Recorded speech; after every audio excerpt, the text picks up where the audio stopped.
Hi, Grace Tame here. You might know me as the 2021 Australian of the Year or quote unquote difficult woman, but did you know I'm also autistic? It took me a long time to get diagnosed, and sadly that's true for a lot of women. I want to know why that's the case. That's why I'm taking over Ladies We Need to Talk for a series called Autistic AF. Find it by searching Ladies We Need to Talk on ABC Listen or wherever you get your podcasts.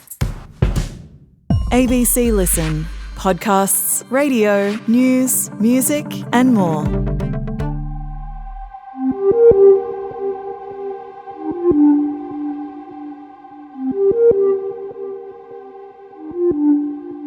For decades, the whereabouts of Sharon Fulton were unknown until an anonymous tip pointed to where she may be, a tip that would have dramatic consequences in the trial of Raymond Reddington. I'm Stephen Stockwell. This is the case of Sharon's disappearance. Special Crime Squad detectives extradited Reddington back to Perth. They were experiencing marriage difficulties and Reddington thought he would suffer financially if she left him. I am instructed to assert that he protests his innocence. Today it's about my mother, Sharon, a dedicated, loving mother. Mum, you are not forgotten. You are not erased. You are not just a case file. Over the 40 years since Sharon Fulton disappeared, there were a number of stories about what had happened. She ran away, she was killed by serial killers, but one story became the focus of the trial with its surprising link back to Raymond Reddington. We'll also find out if the jury bought any of these stories in this episode. I was surprised how long it took them to reach a verdict, and there throughout all of this was the ABC's court reporter in Perth, David Webber. Welcome, David. Yeah, g'day.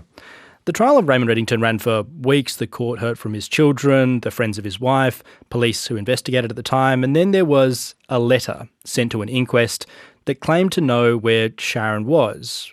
What was this letter? So it was kind of the most recent evidence that was presented against Raymond Reddington. It was prefaced by prosecutor Ben Stanwicks at the start of the trial. So the coroner's court, which was looking into the disappearance of Sharon Fulton, was considering an inquest. And a letter was received by the coroner's court in 2021. And the letter said, I worked with this bloke, Michael Harrison. He had a business on the side. He would order more concrete. He's a bit of a ladies' man. I saw her with him in Duncraig. He got her in the family way. So he's basically, in this letter, the person who's written the letter is suggesting that Michael Harrison had an affair with Sharon Fulton. Right. And in the family way, is that a way of saying that Michael Harrison got Sharon Fulton pregnant?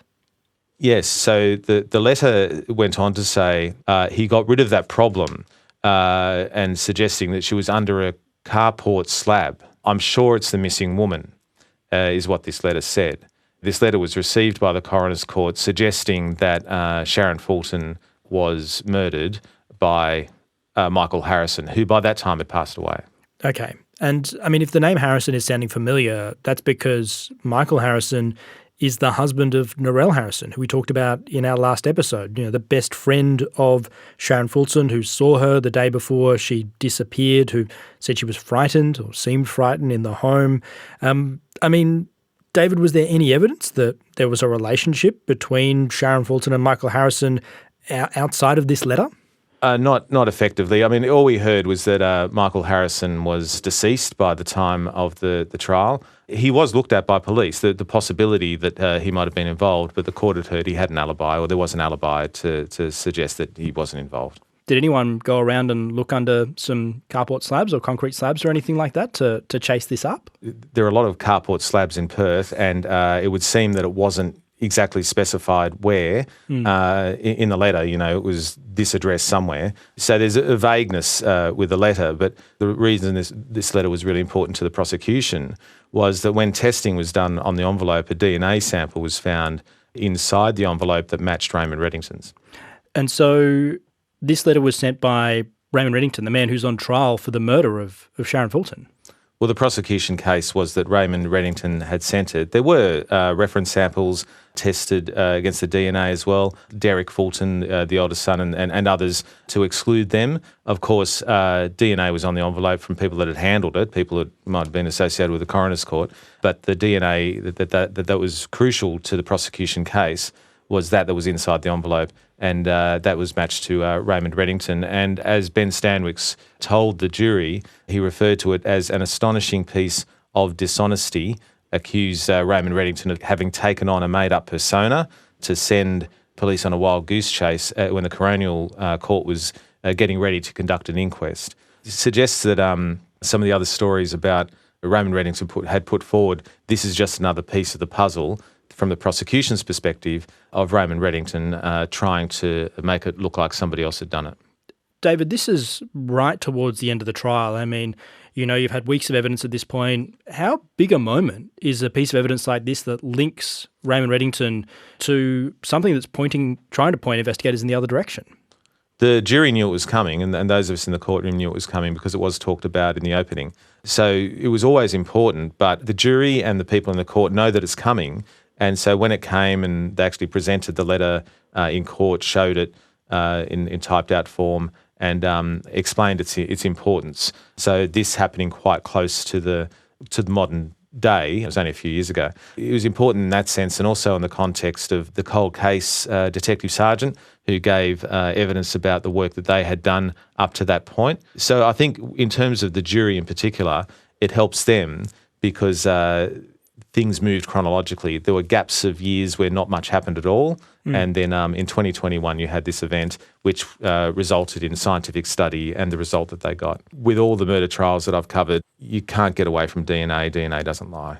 As the trial's drawing to a close, I mean, one of the last people that you can hear from is often the person who's defending the charges that they're facing in court. I mean, we heard from Raymond Reddington in the secret recordings that were done by his son in the late teens, 2017, around that time. Did he end up getting into the witness box and giving evidence himself, talking to the jury and trying to explain any of these things? So Raymond Reddington did not give evidence. It's always open to the defence to put the accused person on the stand. The defence tends not to reveal their hand until that day. The judge will ask, does your client elect to give evidence? And in this case, Jonathan Davies said that he wouldn't. And that's not really out of the ordinary. In fact, in murder trials and other trials, you often see that the accused person does not give evidence because they are open to cross-examination. And at the end of the day, the system that we have is that the case has to be proven against the person who's accused. And by not putting them on the stand, you are suggesting, well, the prosecution hasn't proven the case. Yeah, and I mean, how did the prosecution wrap up their case against Raymond Reddington? I mean, there's no body in this situation. It's a circumstantial case. Were they just kind of rehashing those things we were talking about in our first episode of the constantly changing stories of Raymond Reddington? Yes, so you kind of, with most trials, you end up where you started and it's a wrap-up and they reflect on the evidence. They name the people who gave evidence because they'll say you will remember that this person said this or that this person said that. It's like a refresher. At the end of a trial, which has gone for weeks, the prosecutor, Ben Stanwix, went right back to the beginning, the missing persons report, the different versions of events that Raymond Reddington gave. But by going through all of these versions, most people would remember, I would suggest, pretty clearly, especially for an adult, what was really one of the most important days of his life. But why he gave these different versions of events, including to police, that would suggest that he was not being open and honest. Through all of the statements, 1989 statement that she went to Mount Lawley Station, which is a different train station to East Perth. A signed statement saying it was Perth train station and she was going shopping to meet a friend and she was supposed to come back.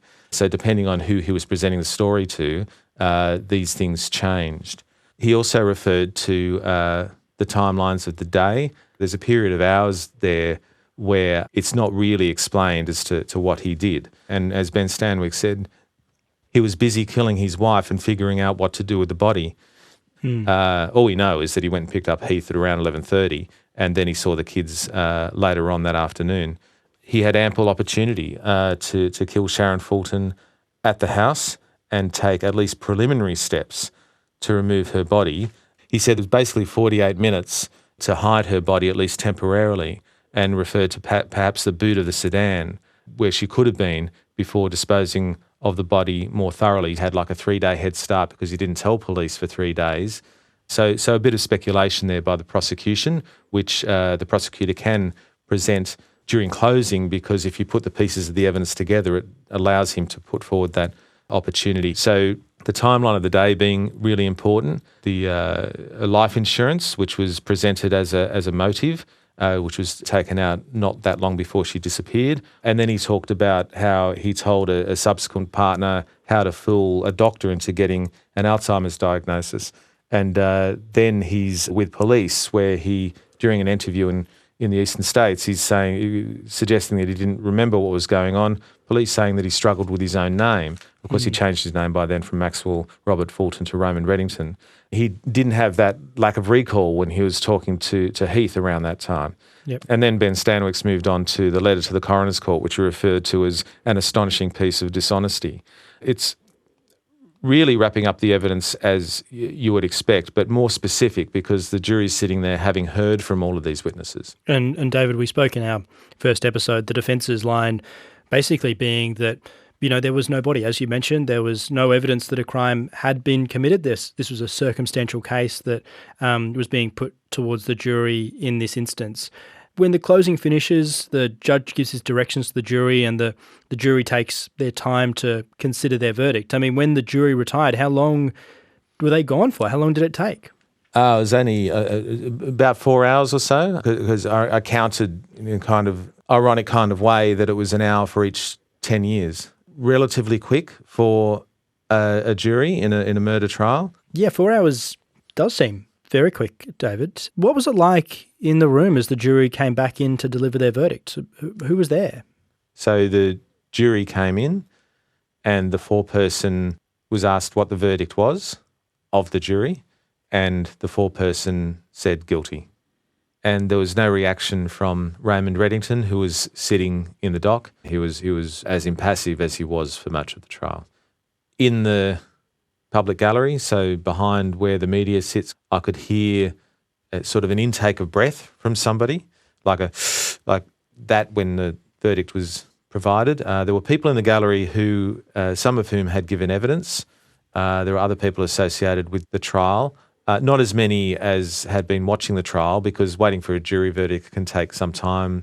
Not everybody can be there. But there was also some applause. I wrote that it was muted applause. It's just like that. And then after the jury was let go, the defence lawyer, Jonathan Davies, said that his client, Raymond Reddington, was in the last months of his life. He was receiving chemotherapy. Not a lot more was said about that in court, except that there was an acceptance that there needed to be sentencing dates set relatively quickly. Yeah, we'll talk more about the sentencing in our next episode, David, and explore kind of what submissions were made prior to that and what was said about Raymond Reddington going into that process. We'll also dive into some analysis of this trial as well. But before we get to that, I mean, what do you think the moment in this trial was that maybe tipped the jury over? It's hard, without being able to interview jurors, which we can't, it's hard to say. I think his DNA being on the envelope with a letter that was trying to send police or investigators in a completely different direction, what was described as a wild goose chase, that was really important.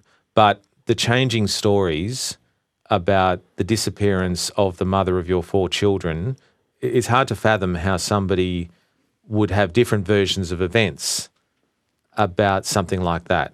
The absence of evidence was obvious, but Raymond Reddington's versions of events that changed over time depending on who he was speaking to, and the insurance policy that he tried to claim on in the 1990s, which was referred to by the prosecutor as a life-changing amount of money. It was a circumstantial case, but there were lots of pieces in the case that came together. Yeah. With juries, you get the idea that some jurors make up their mind on day one, but others are not convinced and have to be brought along. And certainly by the end, it was the verdict of them all. Yeah. There's lots to talk about with the letter in our next episode. It's got shades of the Jinx about it, and a series that a few people listening to the case may be familiar with, and we'll dive into that on Thursday. David, with this verdict, we've spoken about Raymond Reddington and Sharon Fulton's children being, in the court for parts of this. How did they take the verdict? Were they surprised? I wouldn't say they were surprised. Early in the trial, when Heath gave evidence, he said that there'd been differences of opinion between the siblings over time, without going into a huge amount of detail. But he said that Derek was a little bit more objective, I think. They thanked the police. They thanked everybody who had worked to get to that point of that verdict. But I wouldn't say surprised, no. Yeah, it's obviously something that they have been waiting a very long time for. And Heath, Sharon's son, who was just 3 years old when his mother was murdered, made a really powerful statement outside court. Today is not just about a verdict, it's about my mother, Sharon, a dedicated, loving mother who lost her family on the 18th of March 1986. For 40 years, silence worked in his favour. Silence protected him. Silence isolated us. Silence erased her. We were taught not to ask questions, not to speak her name, not to challenge the story we were given. As children, we internalised that silence. I internalised guilt. I believed for years that somehow it was my fault. That silence was not accidental, it was maintained. Family members were separated, relationships were controlled. Speaking about our mother was discouraged. While we grew up in confusion and grief, he lived a full life. He travelled, he prospered, he rebuilt, he changed his name. He had the privilege of time. My mother did not. She did not get to see her children grow up. She did not get to watch milestones. She did not get decades. I have lived with him. I have experienced the control, the deflection, the blame. Silence gave him space. Today, that silence ends. Mum, you are not forgotten. You are not erased. You are not just a case file. You are our mother. And I promise you and my siblings that I will not stop searching for you and for the full truth of what happened to you for the rest of my life. That's Heath Fulton speaking outside of court following the guilty verdict of their father for murdering their mother in 1986. In our next episode, we're going to find out what sentence he received. We'll look at some of the things the jury didn't hear, and I'm going to reveal some sleuthing that could explain the reason behind Robert Fulton changing his name to Raymond Reddington. David, thank you so much for joining us through this episode and taking us through the kind of the last stages of the trial and the verdict. No worries. If you'd like to listen to more of The Case Of or hear other great ABC products without any ads, you can check them out on ABC Listen. We'll be back in your feed on Thursday.